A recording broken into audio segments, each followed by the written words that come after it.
Chapter 38. 12 Scouts Search Canaan. Perhaps you will remember the time when the Israelites who complained were suddenly, supernaturally electrocuted by bolts of lightning. At that time, the people begged Moses to exhort God to have mercy on them. Numbers chapter 11, verse 1 through 3. Later, when many died because of gorging on too much quail flesh, no screaming groups of people came to beg or demand of Moses that he should again plead with God on their behalf. Many were too ill to come to Moses, and those that weren't ill realized that the dead and the sick had brought this condition upon themselves. Nevertheless, there were some here and there who even later persisted in eating quail flesh that was beginning to go bad. The result was more illness and a few more deaths. Moses causes criticism. On the route to the Promised Land, Moses met an Ethiopian woman, apparently one whom he had known and lived with over 40 years before in Egypt. Without consulting God, and even though he was still married to Jethro's daughter Zipporah, Moses married this Ethiopian woman. The historian and priest Josephus gives us what may be special details about her background. Because of this event, there developed a strong feeling of envy by Miriam, the sister of Moses and of Aaron. Instead of privately taking up the matter with Moses as she should have done, Miriam made a public issue of it. "Moses has no business doing that. He is just upsetting everybody," Miriam complained to Aaron. "Moses should have consulted me." Although he realized that Miriam was wrong in being envious and critical, and that she was attempting to exert far too much authority, Aaron was inclined to agree that Moses should not have made any great decisions without taking at least some of the matters up with him and his sister. But he was for letting the matter drop right there and discussing it in private with Moses. Miriam had no intention of doing that, however. "I think we should take this matter to the people," Miriam went on. "Surely God is inspiring you and me as to what should be done. But Moses acts as though he is the only one in touch with God. Unless he's stopped, he'll take all authority for himself and just do as he pleases with the people." Perhaps you're right," Aaron mused. The feeling of too much authority could have a bad effect on any man, even our dear brother Moses. Nothing in this world has ever been done or thought or spoken without God knowing about it. Although Aaron and Miriam were chosen servants of their Creator, they displeased him by their critical, envious, and unkind remarks about another chosen servant who was set above them in authority. Alone in Aaron's tent, the two felt a peculiar sensation, as though someone were very close and watching them. God summons Miriam and Aaron. "Miriam, Aaron," a stern voice startled them. "Go to the tabernacle." Fearfully they looked quickly about, but they saw no one, though the voice seemed to be right beside them. Could it have been God or an angel of God speaking? Miriam stuttered nervously. "It must have been one or the other," Aaron murmured, swallowing with difficulty. "We had better go to the tabernacle right away." Outside the tabernacle, they met Moses, who also had been summoned there. Aaron and Miriam, especially Miriam, was uncomfortable in Moses' presence because of talking about him as they had done behind his back. The three of them stood in uneasy silence waiting for something to happen. Numbers chapter 12, verse 4. Slowly the cloud of God descended over the tabernacle, and there was a blinding blaze of light from within the curtained inner room. The three Israelites shielded their eyes with their arms and backed away from the unusual brilliance. Then a voice spoke. "Now listen to me, lest there be any doubt as to the one through whom I choose to speak and direct in these times. Be assured that Moses is the servant who is to bear the greatest responsibility. Let it be known that I, the Eternal, speak to him directly as one being to another, and not in some mysterious manner or in dreams and visions as I speak to ordinary prophets. You, Miriam, and you, Aaron, it's time you know that these things are so. Why then are you so foolish as to speak against Moses, my chosen servant?" Numbers chapter 12, verses 5 through 8. Aaron's face was the color of ash as God concluded his rebuke. Miriam cringed in fear. Moses was both embarrassed and angry to learn that he had been the subject of wrong remarks by his brother and sister. Nevertheless, he felt a little sorry for them because he knew that God often acted with terrible swiftness when it was his intention to punish anyone. Miriam and Aaron were relieved when they saw the blinding light in the tabernacle disappear. They were even more relieved when they saw the cloud float up away from the tabernacle. "God is departing," Miriam whispered to Aaron. "Surely he wasn't too displeased with us, or he would have done more than just talk." "Don't speak like that," Aaron warned, glancing uneasily at the departing cloud. "God doesn't forget. We should get back to our tents and pray for mercy." Irked by his sister's senseless statement, Aaron turned to look searchingly at Miriam. That searching look caused him to draw back away from his sister in fear. The flesh on his sister's face, neck, arms, and hands had suddenly taken on a sickly white and cracked hue. Aaron shuddered as he tore his eyes from her ghastly face. He knew that she had suddenly become a leper. "Moses!" Aaron called in a quivering voice. Why God rebuked Miriam and Aaron. Moses was slowly walking away at the moment. He turned and came back because he sensed the despair in Aaron's tone, and when he saw Miriam's condition, he too was very upset. Miriam for the first time noticed her appearance. She gave a shriek and collapsed on the ground. Aaron quickly knelt down beside her and looked up pleadingly at Moses. "Don't let God take our sister by this terrible disease," he begged. "Ask him to forgive our foolish sin and heal her." Numbers chapter 12 verses 11 and 12. Moses knelt down, leaned over with his face to the ground, and called out to God. "Make her well, God, please," he cried. "Be merciful and forgive her and Aaron of their sins. Remove this awful disease from my sister now." Then God suddenly answered Moses. "Because of her disrespect for authority, Miriam must be shut away from the camp and my presence for 7 days." To her horror and disgrace, Miriam was led to a distant spot far outside the camp, there to sit and loathe herself in utter misery. Meanwhile, the Israelites were prepared to start out again, but the cloud didn't move forward, and this obviously meant that God was delaying the march until Miriam could be brought back into camp fully healed. After a week had passed, she was brought back into her tent. God had answered Moses' prayers and had healed her.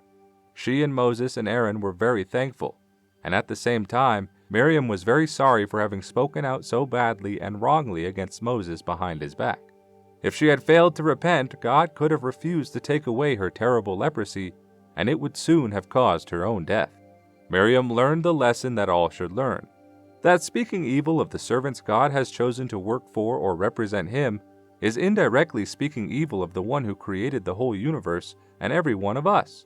God tells us that wisdom begins with respect for him. Psalm chapter 111 verse 10 and Proverbs chapter 9 verse 10. Journey to the Promised Land. After Miriam had been brought back into the camp at Hazeroth, the people moved northward for several days. Although it was late summer, they journeyed on through the hot desert country to Paran, eventually coming to a secluded oasis area called Kadesh, or Kadesh Barnea. Numbers chapter 12 verse 16 and chapter 13 verse 26. It was on the border of the promised land of Canaan. At Kadesh, the cloud came to a halt far more than a night. The people found several wells and springs in that region, and there was enough grass for all their animals. It was evident that God meant the Israelites to camp at this place for at least several days. The tabernacle was set up just as it had been at Sinai, and the various tribes set up their camps in the same positions. Choose 12 capable men, one who is ruler from each of the 12 tribes, for a scouting expedition up into Canaan, God instructed Moses. They are to bring back a full report on the land. Then the people will learn from their own respected leaders that it is a good land they are approaching. Numbers chapter 13 verses 1 and 2. Moses picked 12 outstanding men from the 12 tribes. These men included Joshua, the young man who had previously been very helpful to Moses, and a man named Caleb of the tribe of Judah. Joshua and Caleb were chosen as the leaders of this expedition. "You 12 are to go up into Canaan as our scouts," Moses told them when they were all brought together. "It's up to you to find the best and easiest route to get there. Carefully observe everything. Notice whether the land is flat or hilly, and what kind of crops it bears. Watch the people. Find out how many they are, whether they are warlike, they're peaceful, strong, or weak. Find out what their villages and cities are like, what strongholds they have. Be sure to see where the best forests are located, as well as the best grazing and farming areas. Bring back some produce of the land. And don't fear for your lives, because you can rely on God to protect you as long as you obey Him. Numbers chapter 13, verses 17 through 20. The scouting expedition begins. Going to Canaan wasn't simply a matter of packing a few things and leaving. The scouts needed some idea of the general layout of the land. This knowledge came from the Canaanites, Moses' father-in-law's family, and from the traveled strangers at Kadesh who had joined the Israelites.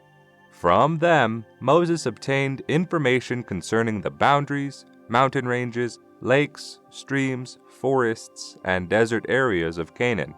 This was carefully studied by those 12 picked men, and maps were made for them to follow. When at last the picked scouts had said goodbye to their families and friends, they set out northward from Kadesh across the narrow Zin desert. After plodding wearily in the heat over many miles, they topped a rise to gaze down upon a vast expanse of water more than 4,000 feet below them. Today, this body of salty water is known as the Dead Sea. It is almost 1,300 feet below sea level, the deepest chasm on the land surface. It is 47 miles long from the north to the south, and it is 9.5 miles across at the widest spot. It is 1,300 feet deep at its greatest depth. The dimensions were slightly different back when the Israelite scouts suddenly came upon it.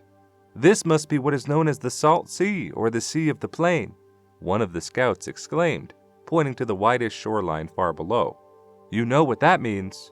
"It means we've reached Canaan," Joshua shouted triumphantly. "We know from what we have heard that this large lake is a part of the eastern boundary of the Promised Land." There was happy excitement among the 12 scouts.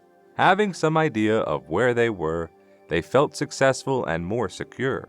That night they camped on the towering area overlooking the Dead Sea, and the next morning started down from the mountains to skirt the west shore of the long lake. For the next few days their progress was fairly easy.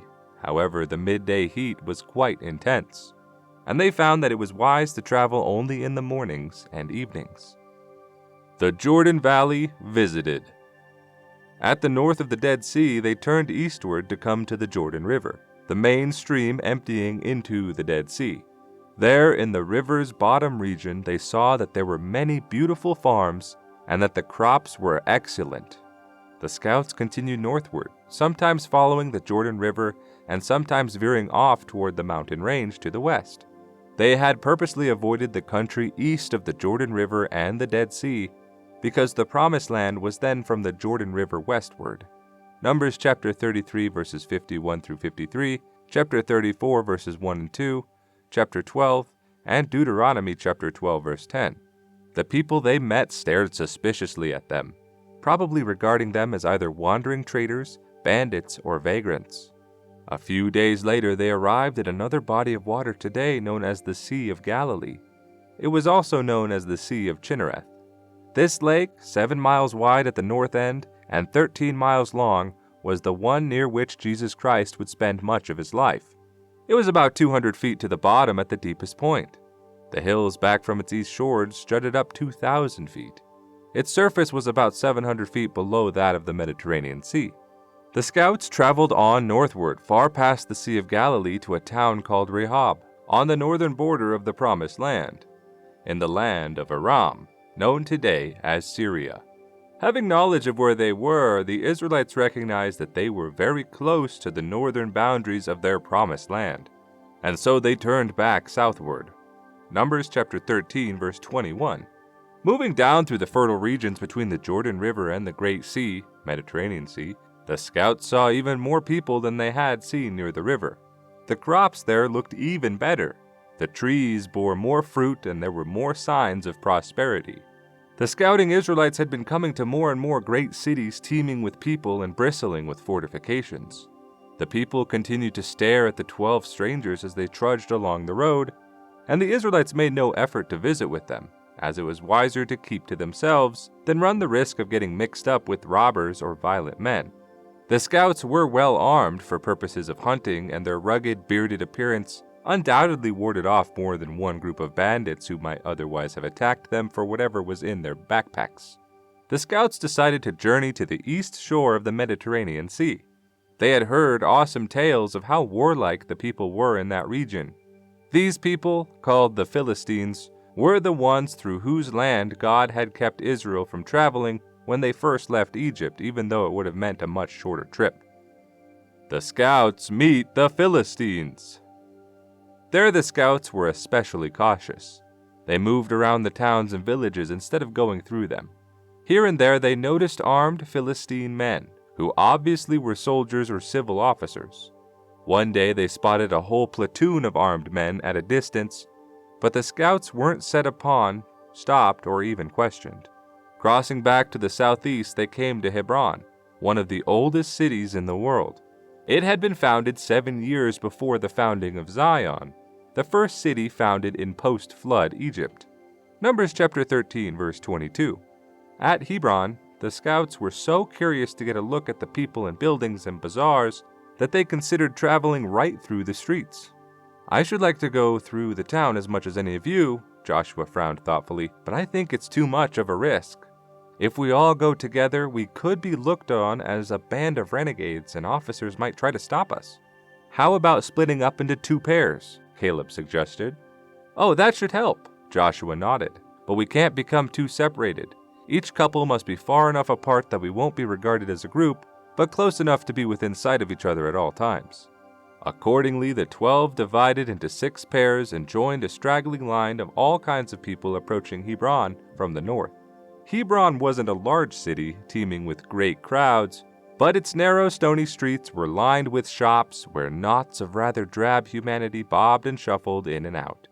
Mixing in with the hodgepodge of people and pack animals, the scouts saw and heard many interesting things. Shopkeepers called out their wares for them to buy. Small ragged boys begged for money. Grinning, beady-eyed men, spotting them as strangers, slipped up beside them and offered to guide them to various places of amusement. Intent on getting through Hebron, the Israelites weren't halted by the salesmen, beggars, or men who had more than a guide service to sell. They moved through the bazaar area and into the southern fringe of town. Joshua and Caleb, who were ahead, saw several armed, helmeted men pour out of a nearby building and station themselves menacingly on the street. "We can't go this way," Caleb whispered. "Those soldiers mean to block our path." It was obvious that the scouts had at last run into serious trouble, and just when they had almost completed their trip,